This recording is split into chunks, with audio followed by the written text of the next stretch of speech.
We got a whole bunch of choices for you. You know what I'm saying? I got about 15, 16 choices, you feel me? It's cold outside, so I ain't finna waste no motherfucking time. You know I'm from outside.com. First, best choice of today, Devin Booker, 20+ points.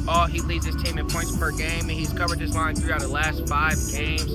And they play the Pistons. The Pistons are pretty good defensively, you feel me? But for this game to remain competitive, D-Book has to do his average, or at least close to it. He averaged like 23.5, so I expect him to do this. It should be covered by the end of the third. On the other side of that spectrum, we are going to take Cade Cunningham plus points plus assists. I say points plus assists because he kind of been on a slump to a degree, but his team's been holding him down as far as, like, you know, making sure they put the ball in the hole, make sure they remain competitive for the win. You feel me? So I think they will beat the Suns, but I think it will take him to distribute and get his team involved for him to beat the Suns. And then for our next game, we brought Jaylen Brown, Celtics versus Miami. Jaylen Brown, 25+ points off.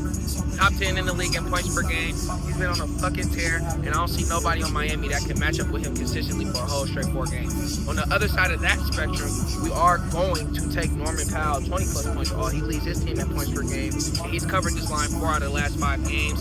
And Boston, in my opinion, don't really play that good of a defense. They just outscore you. So I feel like Norman Powell can be able to get the ball in the hole highly inefficient. And then our next game, Rockets versus the Thunder. Shai G, 25+ points. He leads the league in points per game. And they're starting to find their groove back, you know what I'm saying? They was talking big shit to the Spurs, and I expect them to carry on this energy. This is an interstate Texas week for them niggas. You feel me? He handling all the niggas in Texas. So I expect him to get this 25+ points. I really expect him to cover it by the third quarter, no cap. On the other side of that spectrum, though, we are going to take Kevin motherfucking Durant. This is a homecoming game for him, you feel me? This is his original team, and he leads his team in points per game. So I expect those 2 factors to make him cover this line. And then our last best choice for this game is Alpin Sengun, 7+ rebounds. He's covered this line 4 out of the last 5 times he's played, and I don't feel like OKC has the proper matchup for him. Chet is cool, but he's not as elusive as him. So I expect Sengun to get to his spots and crash them boards, you know what I'm saying, and cover this line for us. Boom. Just stay with me, y'all. Got a couple more choices left and we outro.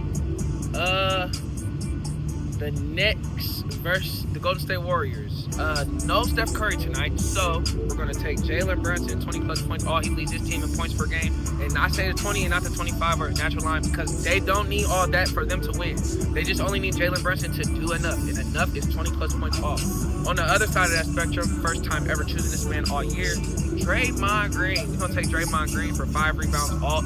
He averages 5.7 rebounds a game throughout the season. And like I said, with no Curry there, there's going to be a higher usage. It's a higher demand for him to go crash the board, play high efficiency defense, and make sure they put Golden State in the best position to win. And then for our last best choice for this game, since Steph Curry is out, we will be taking Jimmy Butler. We're going to take Jimmy Butler for 15+ points off. He averages 19 a game. Last 5 games, he's covered this line 3 out of the past 5 games. And clearly, there is no Stephen Curry. So that is the main deciding factor on why I'm kind of choosing this nigga today. So Jimmy Butler, 15+ points off.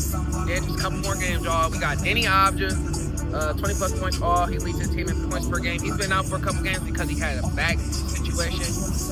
But they are playing the Atlanta, and it's like pretty much an even matchup. They both kind of similarly got like the same record to a degree.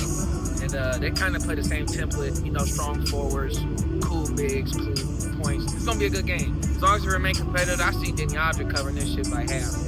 No bad. And then on the other side of that spectrum, we're going to take Jalen Johnson, points plus assists. I say points plus assists because he's kind of been on a slump. And subsequently, he's been leaning on his team to step it up for him.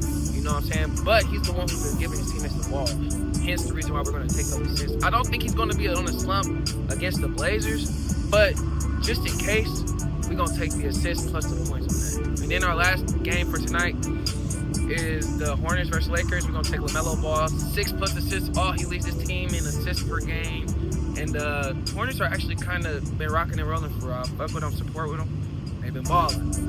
And I expect Melo to get to his spots. And the Lakers give up a lot of assists too. Something that people don't know. Then our last best choice for today, My nigga Luka Doncic, we're gonna take 30+ points off. Leads the NBA in points per game. He got everybody involved the other night against Atlanta. It was like 4 people who had over like double digits, 5.